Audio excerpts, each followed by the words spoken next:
ಸಿಂಹ ಮತ್ತು 3 ಎತ್ತುಗಳು ಒಗ್ಗಟ್ಟಿನ ಕತೆ. ಒಂದು ಕಾಡಿನಲ್ಲಿ 3 ಎತ್ತುಗಳು ವಾಸಿಸುತ್ತಿದ್ದವು. ಅವು ತುಂಬಾ ಒಳ್ಳೆಯ ಗೆಳೆಯರು. ಯಾವಾಗಲೂ ಒಟ್ಟಿಗೆ ಮೇಯುತ್ತಿದ್ದರು, ಆಟವಾಡುತ್ತಿದ್ದರು ಮತ್ತು ಸಂತೋಷವಾಗಿರುತ್ತಿದ್ದರು. ಅವರ ಸ್ನೇಹ ತುಂಬಾ ಗಟ್ಟಿಯಾಗಿತ್ತು. ಒಂದು ದಿನ ಒಂದು ಸಿಂಹ ಆ ಎತ್ತುಗಳನ್ನು ನೋಡಿತು. ಸಿಂಹಕ್ಕೆ ಅವುಗಳನ್ನು ತಿನ್ನಬೇಕೆಂಬ ಆಸೆ. ಆದರೆ 3 ಎತ್ತುಗಳು ಒಟ್ಟಿಗೆ ಇದ್ದರೆ ಅವುಗಳನ್ನು ಸೋಲಿಸಲು ಸಾಧ್ಯವಿಲ್ಲ ಎಂದು ತಿಳಿದಿತ್ತು. ಸಿಂಹ ಚಿಂತಿಸಿತು. ಸಿಂಹಕ್ಕೆ ಒಂದು ಕುತಂತ್ರದ ಆಲೋಚನೆ ಬಂತು.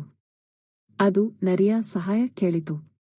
ನರಿ ಎತ್ತುಗಳ ನಡುವೆ ಭಿನ್ನಾಭಿಪ್ರಾಯ ಮೂಡಿಸಲು ಒಂದು ಯೋಜನೆ ರೂಪಿಸಿತು. ನರಿ ಎತ್ತುಗಳ ಬಳಿ ಹೋಗಿ ಸುಳ್ಳು ಹೇಳಿತು. ನಿಮ್ಮ ಗೆಳೆಯ ನಿಮ್ಮ ಬಗ್ಗೆ ಕೆಟ್ಟದಾಗಿ ಮಾತನಾಡುತ್ತಿದ್ದಾನೆ ಎಂದು ಹೇಳಿತು. ಎತ್ತುಗಳು ನರಿಯ ಮಾತನ್ನು ನಂಬಿ ಜಗಳವಾಡಲು ಪ್ರಾರಂಭಿಸಿದರು.